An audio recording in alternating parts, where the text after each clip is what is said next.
જો હું તમને સમજાતો ન હોઉં,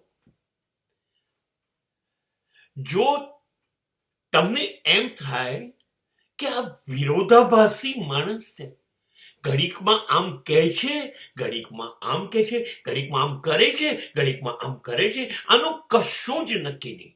એ પોતે જ પોતાની વિરુદ્ધમાં બોલે, પોતાની જ વિરુદ્ધમાં વર્તન પણ કરે.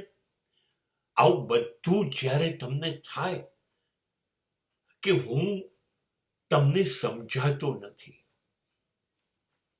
આવું થશે. એવું એટલા માટે થશે કે સમાજ અને લોકો જે વિચારે છે, જે બોલે છે, જે વર્તન કરે છે, હું એ સાથે સંમત નથી. આઈ એમ ફુલ્લી ડિસએગ્રી. મને મંજૂર નથી.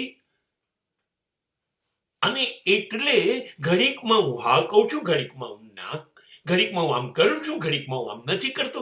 તમને નથી સમજાતું એટલે મને તો પાક્કી ખબર પડી ગઈ કે હું સાચો છું. મને પાક્કી ખબર પડી ગઈ